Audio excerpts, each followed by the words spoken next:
Friends, எப்பவுமே நம்ம வீடியோவில் ஒரு பொருள் வச்சு 2 டிஷ் பண்ணுவோம். அதே மாதிரி இன்னைக்கு முருங்கைக்கீரை எடுத்திருக்கேன். முருங்கைக்கீரையில் முருங்கைக்கீரை பொரியல், முருங்கைக்கீரை மசியல் பண்ண போகிறேன். எப்படி செய்யுதுன்னு பார்க்கலாம். பொதுவாக முருங்கைக்கீரையோட பலன்கள் உங்களுக்கே தெரியும். ரொம்ப சத்தான பொருள், சாப்பிட்றதுக்கும் ரொம்ப நல்ல டேஸ்ட்டாக இருக்கும். இன்றைக்கி எப்படி செய்யுதுன்னு பார்க்கலாம். ஃபஸ்ட்டு முருங்கைக்கீரை மசியலுக்கு பருப்பு வேக வச்சுக்கணும். நான் 2 டம்ளர் துவரம் பருப்பு எடுத்திருக்கேன். உங்கள் தேவைக்கு எவ்வளவோ அவ்வளோ எடுத்துக்கோங்க. ஊற வச்சுருக்கேன் வாஷ் பண்ணி. குக்கரில் குழைய வேக வச்சுக்கலாம். ஃபஸ்ட்டு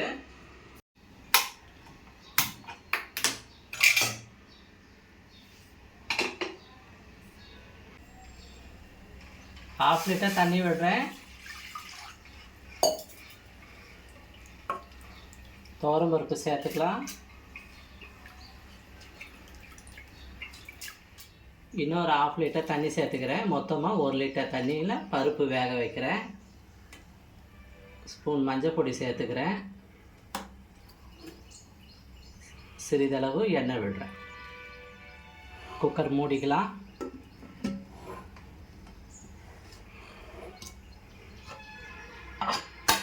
பருப்பு நல்லா குழைய வேகட்டும். அடுத்தது பொரியல் எப்படி செய்யணும்னு பார்க்கலாம். பொரியல் செய்ய ஒரு வானல் போட்டுக்கலாம். வானல் சூடாகட்டும்.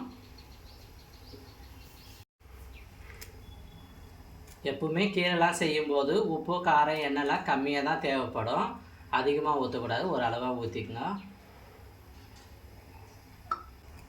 கொஞ்சம் கடுகு போட்டுக்கிறேன்.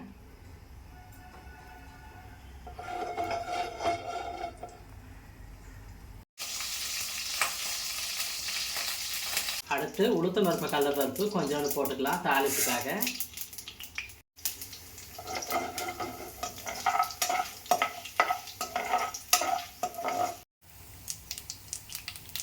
நாலு காஞ்ச மிளகாய் கிள்ளி போடுறேன்.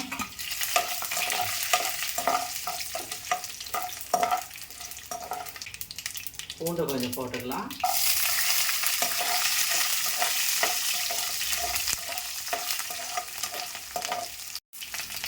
ஒரு வெங்காயம் பொடிசாக நறுக்கி போடுறேன்.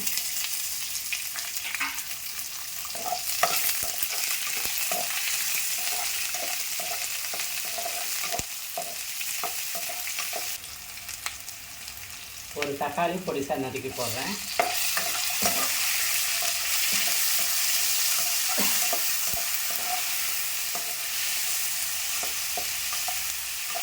அடுத்தது முருங்கைக்கீரையை க்ளீன் பண்ணி வாஷ் பண்ணி வச்சுருக்கேன். 2 கைப்பிடி அளவு போடுறேன்.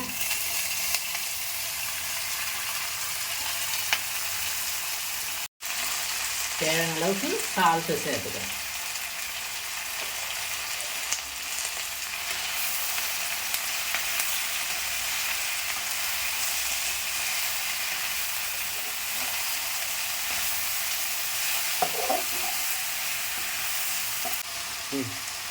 ஒரு 1/4 டம்ளர் தண்ணி விடுறேன்.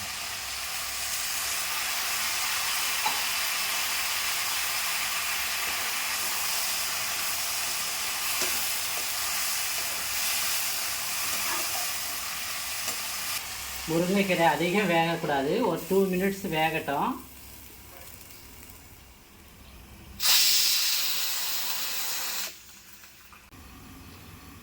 முருங்கைக்கீரை 2 மினிட்ஸ் வெந்துடுச்சு.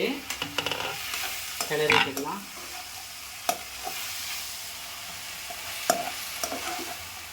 வெந்துடுச்சு. இந்த டைமில் துருவின தேங்காய் 2-3 பீஸ் போடுறேன்.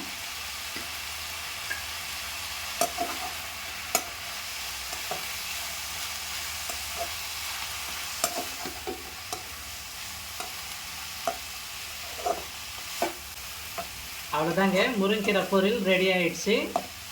அடுத்தது முருங்கைக்கீரை மசியல் எப்படி செய்யுதுன்னு பார்க்கலாம்.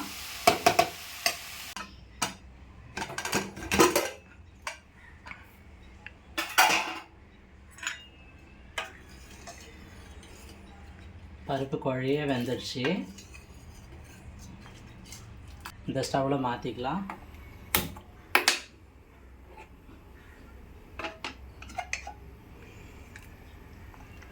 முருங்கைக்கீரை 3 கைப்பிடி போடுறேன். 2 மினிட்ஸ் வேகட்டும். அதிகமாக முருங்கைக்கீரை வேகக்கூடாது, கசப்பு தன்மை தெரியும்.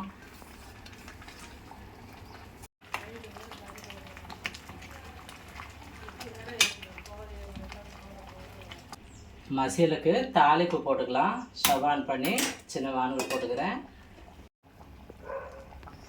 தேவையான அளவுக்கு சால்ட்டு சேர்த்துக்கிறேன்.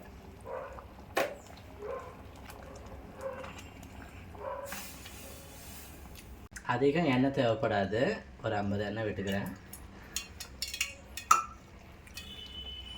சிறிதளவு கடுகு சேர்த்துக்கிறேன். உளுத்தம் பருப்பு 4 சேர்த்துக்கிறேன்.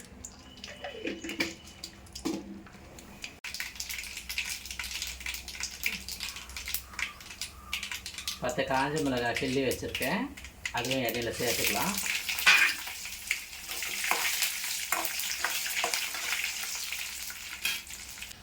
பத்து பூண்டு பல் தட்டி வச்சுருக்கேன், அதையும் சேர்த்துக்கலாம்.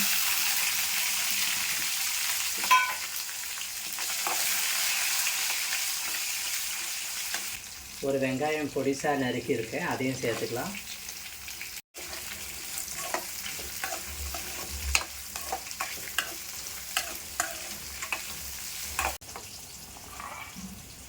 முருங்கைக்கீரை நல்லா வெந்துடுச்சு, லைட்டாக மசிச்சுட்டு வந்துடலாம். ஸ்டவ் ஆஃப் பண்ணிடுறேன்.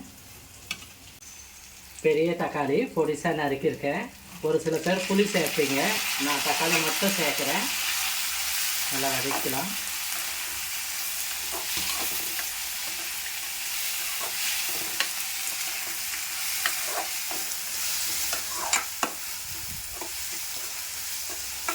தக்காளி வெங்காயம் நல்லா வதங்கிடுச்சு, ஸ்டவ் ஆஃப் பண்ணிக்கலாம். கீரை நல்லா மசிச்சு எடுத்துன்னு வந்துட்டு லைட்டாக தான் மசிக்கணும், அதிகம் மசிக்கலை. தாளிப்பு சேர்த்துக்கலாம்.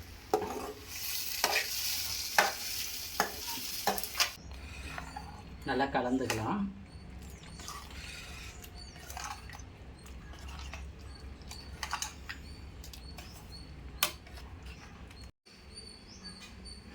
அவ்வளோதாங்க, இன்னைக்கு முருங்கைக்கீரை மசியல் அண்ட் பொரியல் சூப்பராக செஞ்சாச்சு. நீங்களும் வீட்டில் ட்ரை பண்ணி பாருங்கள். எந்த டிஷ் நல்லா இருக்குன்னு கமெண்டில் சொல்லுங்கள். அடுத்த வீடியோவில் சந்திப்போம். பாய்.